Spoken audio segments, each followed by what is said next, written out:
할렐루야. 오늘 어떤 하나님을 믿습니까? 라는 제목으로 우리가 잘 알고 있는 말씀 살펴보고자 합니다. 오늘 본문 말씀은 예수 믿는 사람이라면 모르는 사람이 거의 없을 정도로 아주 잘 알려진 말씀입니다. 흔히들 탕자의 비유라는 제목으로 알려진 말씀이지요. 탕자는 성경에 나오는 말이 아닙니다. 술, 성적 쾌락, 노름 따위에 과도하게 빠져서 바르게 살지 못하는 사내라고 해석되어 있는 단어가 탕자입니다. 탕이라는 이 탕자가 방탕할 탕자예요. 쓸어버릴 탕자라고도 합니다. 본문에 나오는 집안의 이 둘째 아들이 아버지에게 물려받은 재산을 세상 쾌락에 다 탕진해버리고 돌아오는 내용이 우리가 읽은 비유의 말씀이지요. 내용이 너무 극적이기 때문에 유치부에서부터 말씀을 들은 사람들이 많습니다. 방탕한 둘째 아들과 그 아들을 아무 조건 없이 받아들이는 아버지의 사랑이 완벽한 조화를 이루고 있습니다. 극적인 요소가 있지요. 명료한 메시지를 가지고 있기 때문에 중고등부부터 심지어 유초등부에서부터 선극으로 많이 기획되고 아마 해보신 분들 계실 겁니다. 그러나 이 말씀은요, 우리가 하나님을 어떻게 오해하고 있는지를 명확하게 알려주는 말씀이기도 합니다. 우리는 이 비유를 탕자의 비유라고 해서 둘째 아들을 중심으로 이해하고 있지만은 사실 큰아들도 상당히 중요한 인물이고 둘째 아들 못지않은 내적 갈등을 빚고 있는 인물입니다. 따라서 비록 예수님께서 비유로 하신 말씀이지만 이 말씀 속에 나오는 가정의 문제와 오해의 내용들을 살펴보면서 작은 아들과 큰 아들이 아버지를 어떻게 생각하고 있었는지, 그리고 그것이 비유하고 있는 우리가 하나님을 생각하는 생각은 과연 올바른 것인지, 혹 오해가 있지는 않은지를 살펴보면서 어떻게 하나님을 올바로 인식할 수 있는지를 함께 점검해 봤으면 좋겠다 싶습니다. 첫째, 두 아들은 모두 아버지를 엄하고 사랑 없는 아버지로 인식하고 있을 가능성이 높아 보입니다. 둘 다 행복한 사람이 아니었던 것 같습니다. 12절에 보면 둘째 아들이 아버지에게 이렇게 말합니다. 아버지, 재산 가운데서 내게 돌아올 몫을 제게 주십시오. 어떤 선교사가 예수님의 이 비유를 요르단 쪽에 있는 사람들에게 복음을 전하면서 말했더니 우리가 생각하는 것보다 훨씬 더 감정적으로 격앙된 반응을 보이더라고 말하는 얘기를 저는 들었습니다. 이 말은 단순히 재산을 달라는 이야기가 아니라 이제부터 아버지는 나에게 죽은 사람이라는 선언이라는 것입니다. 아버지의 재산이 아들에게 건너가는 그런 경우는 아버지가 죽었을 때잖아요. 내 몫의 유산을 내게 주십시오. 여러분, 아버지가 살아있는데 아들이 자기 몫의 재산을 달라는 것은 자기에게 아버지는 죽은 존재라는 뜻입니다. 즉, 이제부터 나는 아버지를 떠나 다시는 아버지의 얼굴을 보지 않겠습니다. 라는 선언인 것이죠. 이 상황은 아버지가 분노해야 될 상황이라는 것입니다. 왜 둘째 아들은 아버지에게 이런 말을 했을까요? 이 말이 아버지에게 어떤 의미로 받아들여질 것인지를 둘째 아들이 몰랐을까요?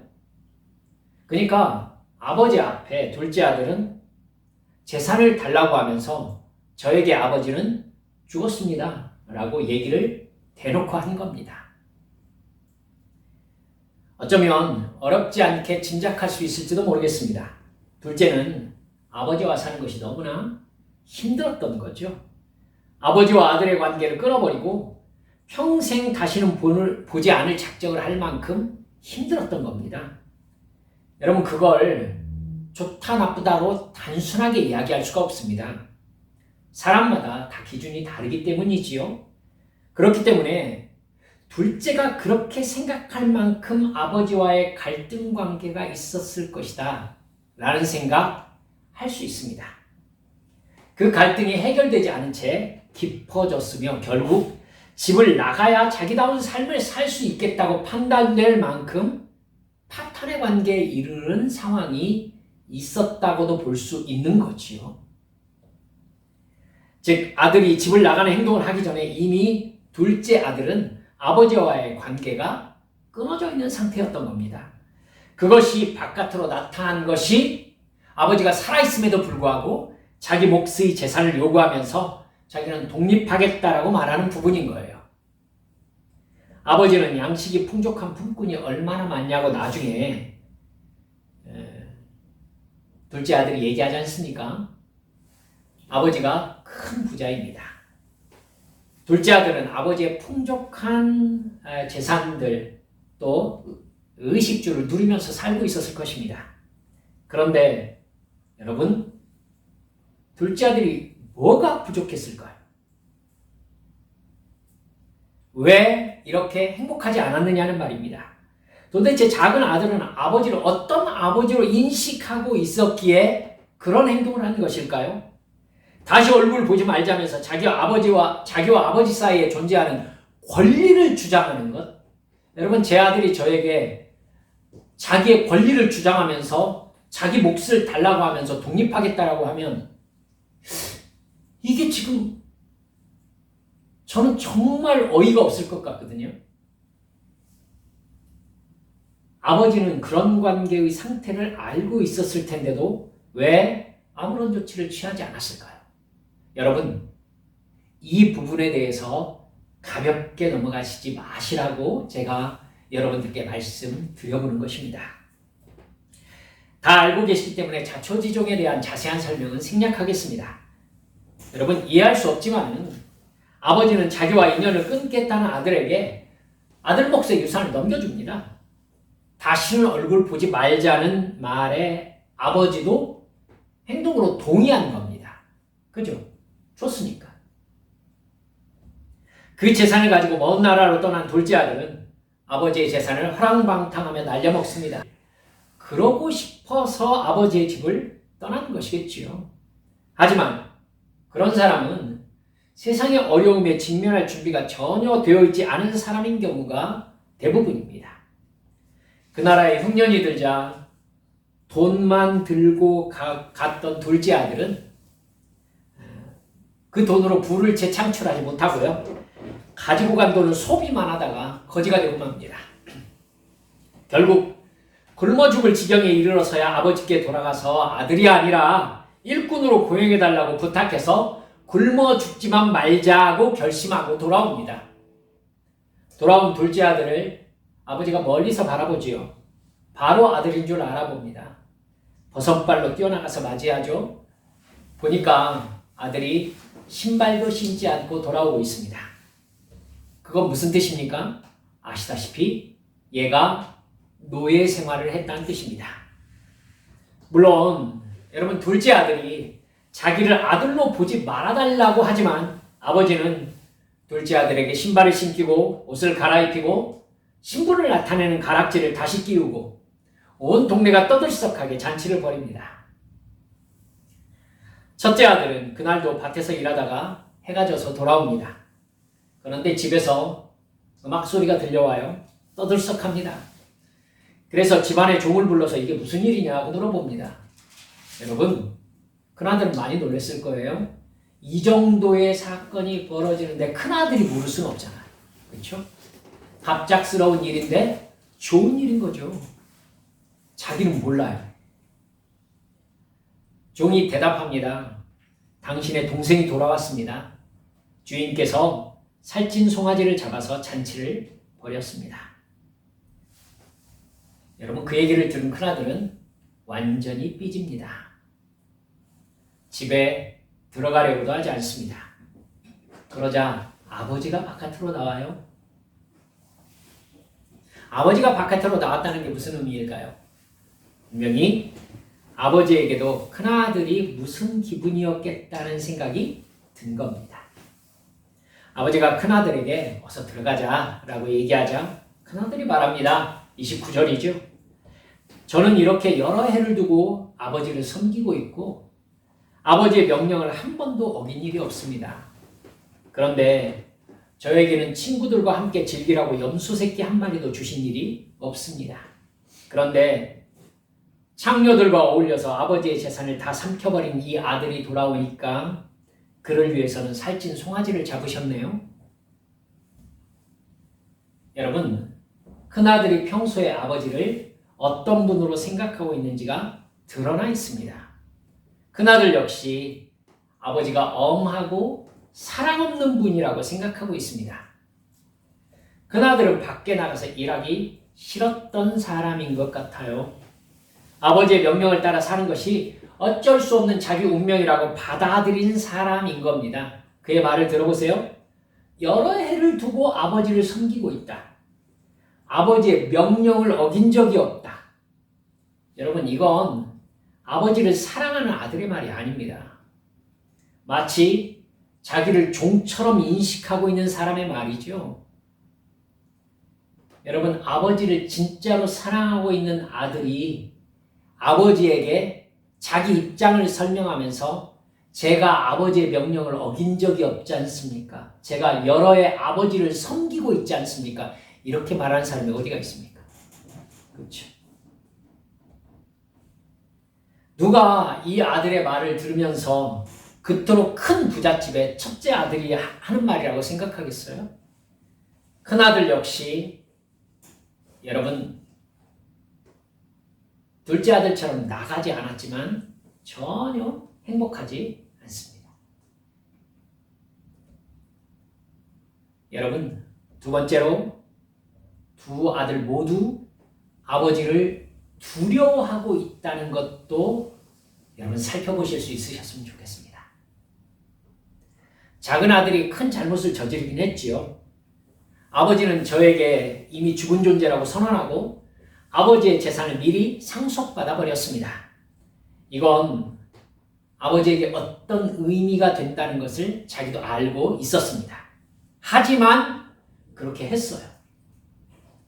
그래서 작은 아들은 자기가 죽을 지경에 놓이자 여러분 자기를 아들이 아니라 일꾼으로 받아들여 달라고 말하자고 결심합니다. 여러분, 둘째 아들이 지금 자기의 잘못에 대해서 책임을 지는 자세입니까? 저는 아들이 아니니까 일꾼으로만 받아주십시오. 자기 잘못에 대한 통감하는 자세인가요? 한번 깊이 생각해 보실 필요가 있습니다. 그럴 수도 있지만 이건 아버지를 두려워하고 있는 것이 더 커 보입니다.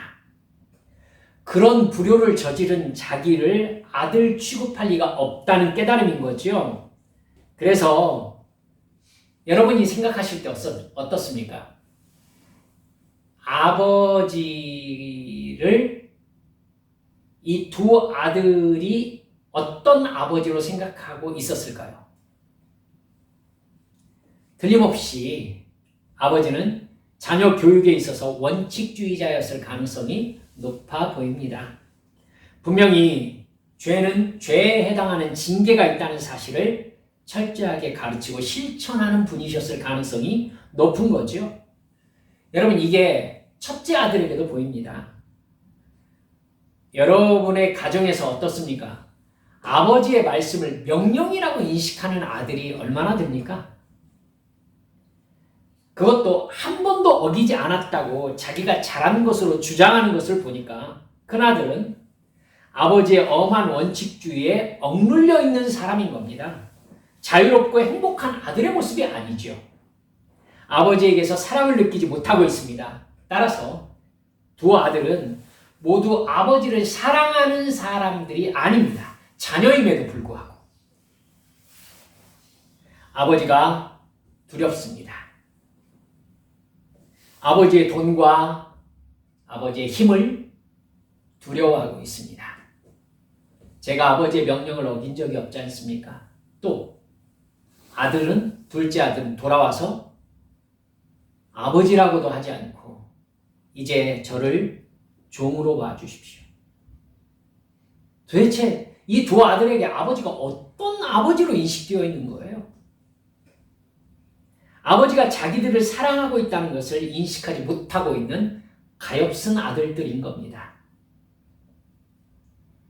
세 번째, 그런 두 아들들이 모두 자기들이 큰 착각을 하고 있었다는 것을 알게 되는 이야기가 오늘 본문의 말씀입니다. 둘째는 그야말로 자기가 죽지 않으려고 돌아왔습니다. 여러분, 아버지에게 잘못했으니까 가가지고 잘못했다고 말해야지 라고 돌아왔어요? 말을 이렇게 바꿔봅시다. 작은 아들이 먹고 살만했으면 집으로 돌아왔을까요? 안 왔을 겁니다. 그럼 둘째 아들이 집으로 돌아온 것은요, 자기가 살려고 돌아온 거예요. 그렇다면 여러분, 아버지에게 돌아와가지고 아버지, 제가 아버지와 하늘에게 죄를 지었습니다. 이 이야기가 자기가 정말로 아버지에게 잘못을 통감하는 사람의 말이라고 할 수 있을까요? 여러분, 아니라고 생각할 여지도 충분하다는 것을 염두에 두시라는 말입니다. 자기가 먹고 살만 했으면 자기의 행동을 잘못이라고 생각하지 않았을 가능성이 많아 보인다는 것이죠. 여러분, 그게 둘째 아들이 한 말에 고스란히 드러나 있어요. 아버지를 사랑해서 돌아온 게 아니에요. 자기가 살 길이 아버지에게 도움을 받는 방법밖에 없기 때문에 온 겁니다. 여러분 머릿속에 스칠지 모르겠습니다만 우리도 그렇게 신앙생활하고 있을 가능성이 있기 때문에 제가 이렇게 깊이 말씀드리는 것입니다. 둘째 아들 돌아오는 계산이요. 이 돌아왔다면서 아버지에게 하는 말이 아주 계산적입니다. 어차피 자기 몫의 재산은 받았죠. 그것은 어떻게 했든지 아버지가 상관할 바가 아닌 거예요. 자기 거 자기가 받은 거니까. 그걸 날려버린 것은 여러분 아버지의 손해가 아니라 엄밀히 말하면 자기 손해죠. 자기 돈 자기가 받아서 자기가 날려먹었어요. 그러니까 자기 손해예요.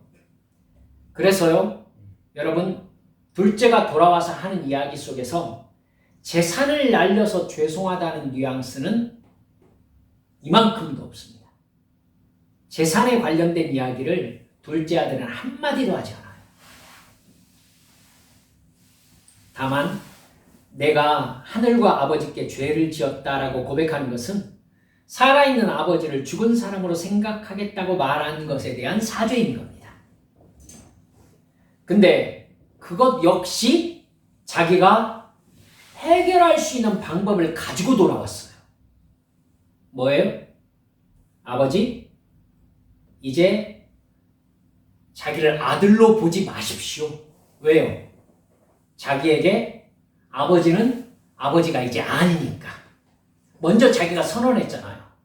아버지는 저에게 죽었습니다. 라고 선언했거든요. 돌아와가지고 저를 아들로 보지 마십시오. 여러분, 쌤쌤이라는 거예요. 둘째 아들은 죽었고 일꾼 하나 더 쓰는 것으로 생각하고 품삯 주시면서 저를 살려주십시오. 그럼 관계가 정리될 수 있지 않겠습니까? 라는 계산인 거예요. 그러니까 둘째 아들에게는 아버지를 진짜 사랑하는 마음이 밤톨만큼도 없을 만큼 속된 얘기로 정말 싸가지가 없는 겁니다. 재산 얘기 한마디도 없었죠. 자기가 아버지 죽었다라고 얘기한 것을 저는 아들로 돌아온 게 아니라 뭘로 돌아왔다고요? 일꾼으로 돌아왔다고요. 정말 나쁜 녀석인 거예요. 모두 자기 입장에서 아버지와 공적인 손익관계 해결에만 포인트를 맞추고 있는 겁니다. 그런 아들에게 아버지가 달려나와서 목을 안고 입을 맞추고 제일 좋은 옷을 입히고 손에 가락지를 띄우고 발에 신을 신긴 거예요. 그리고 살찐 송아지를 잡고 잔치를 벌였습니다. 완전히 아들의 지위를 회복시켜 주신 겁니다. 아무 조건 없이 말이죠. 왜 이러죠? 이런 아버지가 아닌데? 아버지가 이런 아버지였어? 아버지가 이 정도로 나를 사랑하는 분이셨어? 그런데 왜 그렇게 엄하게 나를 대하셨던 거지? 왜 그렇게 해야 할 일을 반드시 해야 되는 것으로 나를 몰아붙이셨을까? 둘째 아들은 지금 아버지의 이 모습과 자기가 집을 떠나기 전에 아버지가 자기를 대했던 태도를 조화시킬 수가 없습니다. 그걸 조화시킬 수 있는 방법이 뭐였느냐면은 자기를 일꾼으로 대해달라는 이야기였거든요. 나를 살려만 주시면 일꾼으로 일하며 살겠습니다라는 말이었거든요. 자신은 아버지를 주인으로 대하는 종이 되겠다는 마음으로 돌아왔는데 자기가 떠나기 전에 아버지를 생각하면은 그게 맞는 계산인데 아버지는 자기의 말은 들은 척도 하지 않으시고 그냥 아버지와 아들의 관계만 신경을 쓰고 있는 겁니다. 뭐지 이게? 둘째 아들이 이해할 수가 없는 거예요. 내가 아버지에 대해서 생각했던 게 모두 다 오해였던 건가? 오해였던 건가? 사실 나는 아버지에게 이런 사랑을 받는 존재였던 건가?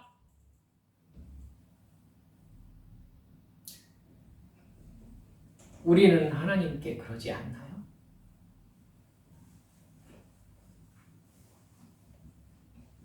이런 면에 있어서 여러분 첫째 아들도 똑같다는 것을 여러분 발견하셔야 됩니다.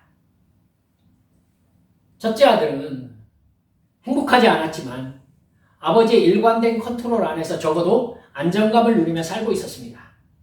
동생이 아버지에게 유산을 받아서 먼 나라로 떠나는 것은 이제 아버지는 내 아버지 아니라는 정말 누가 봐도 나쁜 인간의 행동이기 때문에 자기에게도 이미 둘째는 동생이 아닙니다. 아버지가 유산을 나누어 줬다는 것은 아버지와의 관계를 끊었다는 뜻이잖아요. 근데 여러분 그 동생 놈이 거짓골로 돌아왔습니다. 근데 아버지가 잔치를 벌였어요. 첫째 아들의 항의는요, 모두 다 재산과 관계되어 있습니다, 여러분. 아버지와 아들의 끈끈한 정 같은 건 하나도 나타나 있지 않아요. 뭐라고 했는지 다시 보실래요? 창녀와 함께 아버지의 재산을 날려버린 놈이 돌아왔는데 송아지를 잡으셨습니다. 이 사실이 첫째 아들에게 도무지 이해할 수 없는 아버지의 처사였던 겁니다.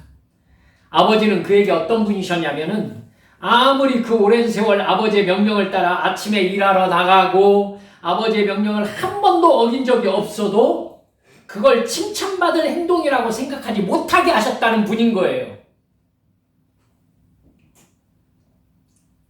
수고했다든지 고맙다든지 사랑한다면서 염소 새끼 한 마리 친구들과 먹고 즐기라면서 내준 적이 없는 매정한 사람이 자기 아버지인 겁니다. 그런데 그 아버지가 여러분 보세요.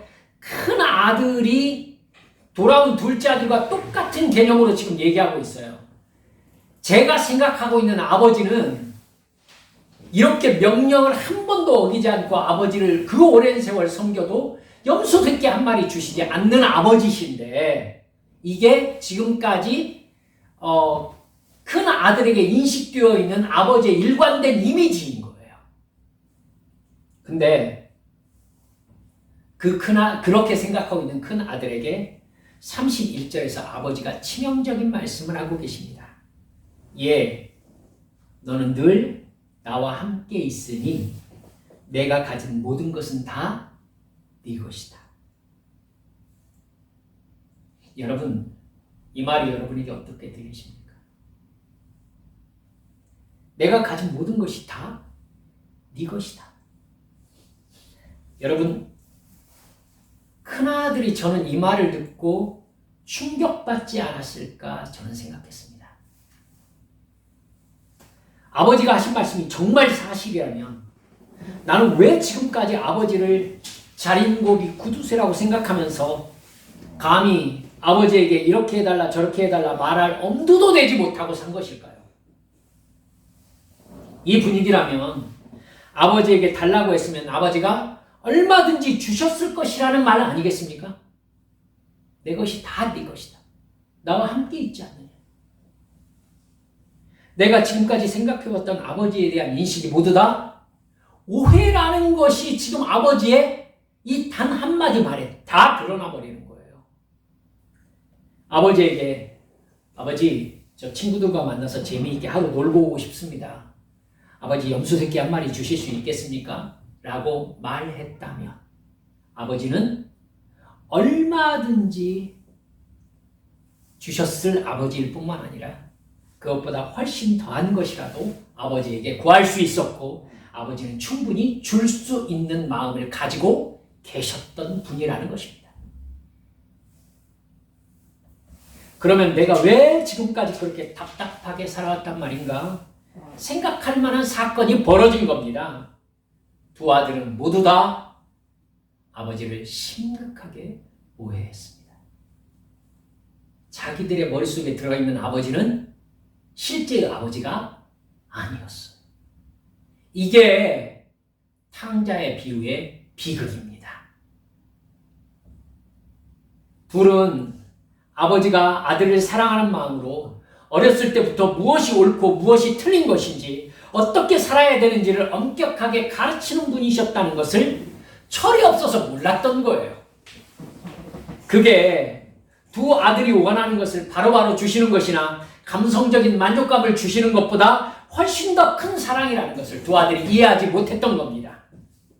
아버지가 엄하게 옳고 그름에 대한 교육을 시키는 것은 아버지가 사랑이 없어서가 아니라 아이들을 진정으로 사랑했기 때문이었던 거지요. 그렇게 하는 것이 아들들이 행복하게 살아갈 수 있게 해주는 방법이었던 겁니다. 그러나 둘째 아들은 그것을 자기 자유의 속박으로 이해했습니다. 자기 육체의 욕망을 자기 정체성으로 삼고 있었다는 증거죠. 나는 아버지처럼 살기 싫다. 아버지가 말하는 나로 살기 싫다. 이 생각을 하고 있는 겁니다. 아버지의 뜻대로 너무 불편하게 살기 싫다. 내 인생, 내 마음대로 사는 것이 선이고 행복이고 자유 아니겠는가. 그런 자신에게 아버지는 자기를 구속하고 있는 장애물이고 감옥이었던 것이죠. 자기가 행복할 수 있는 방법은 그 아버지를 떠나야 되는 겁니다. 아버지는 그런 둘째 아들을 지켜보는 수밖에 없었습니다. 무엇이 진정으로 의미 있는 인생인지는 스스로 깨우칠 수밖에 없어요. 억지로 가르칠 수가 없습니다.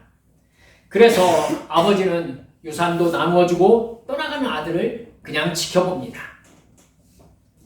첫째 아들 역시 마찬가지입니다. 아버지는 첫째 아들도 나이가 들면서 아버지의 진정한 사랑이 무엇인지 깨닫기를 바랬으며 틀림이 없습니다. 지금은 비록 아버지를 자린고비 구두쇠로 인식하고 있지만 돈이 많아도 자기 손으로 일해서 먹고 사는 것이 원칙임을 아버지로부터 배우기를 아버지는 원했습니다.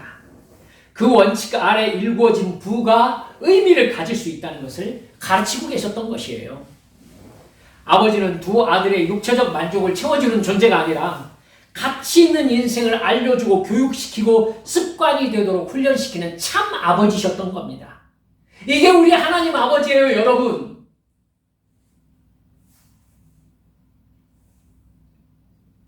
그런 아버지의 사랑은 결국 성숙한 후에야 진정으로 깨달을 수 있습니다. 그러니까 아버지를 누구로 인식하느냐에 따라 아버지와의 사랑의 관계 안에서 누리는 행복의 크기와 깊이가, 넓이가 결정되는 것입니다.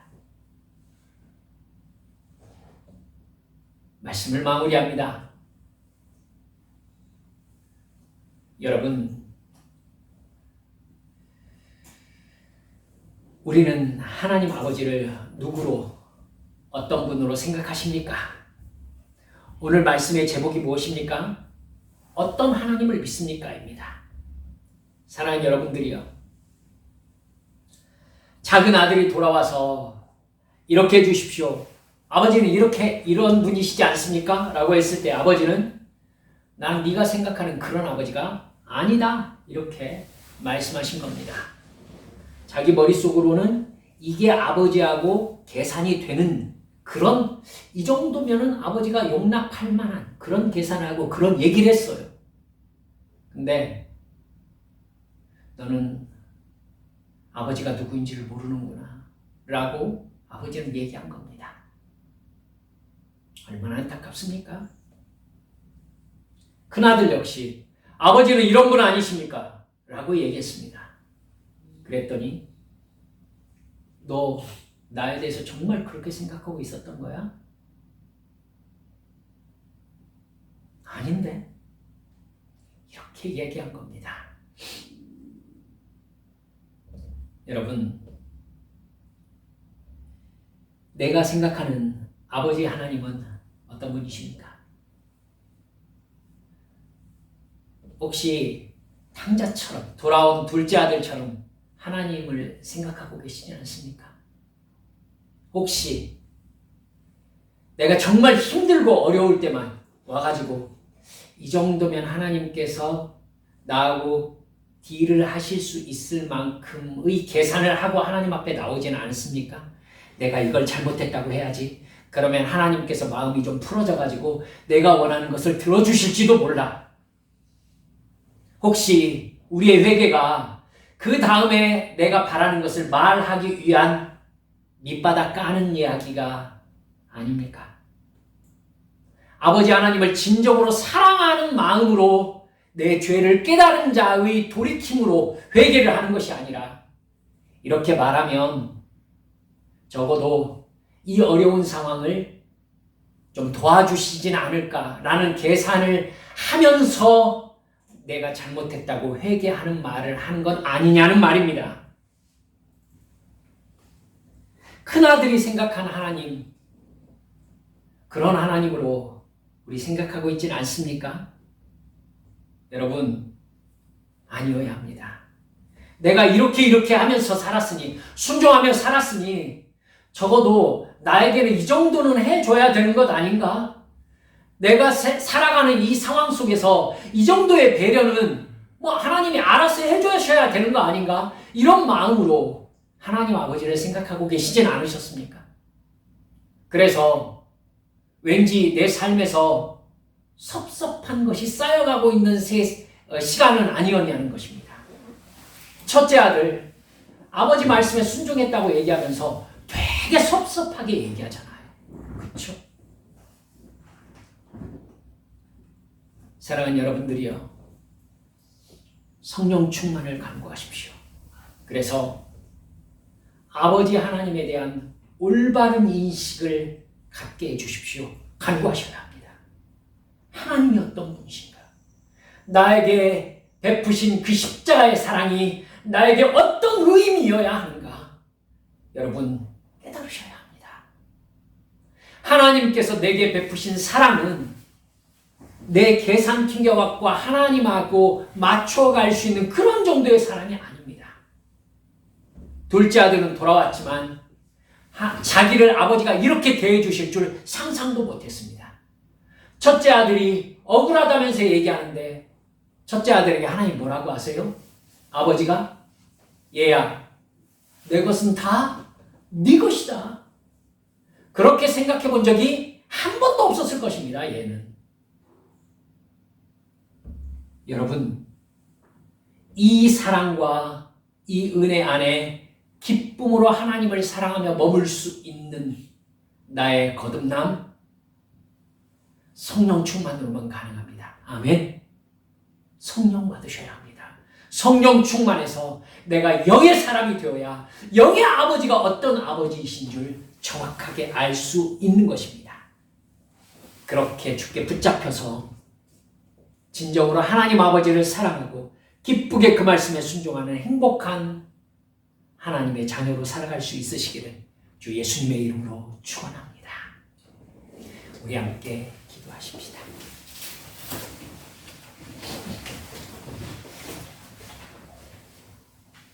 제가 이만한 나이가 들고 자녀들이 첫째 아들, 둘째 아들 그 나이만큼 자랐다는 생각이 드니까 아버지의 마음과 전혀 다르게 도는 이 첫째 아들, 둘째 아들의 마음이 너무나 마음이 안타깝더라고요.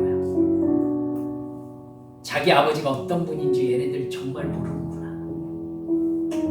여러분도 아시죠? 여러분의 자녀들은 여러분이 어떤 사랑으로 사랑하고 있는지 모릅니다.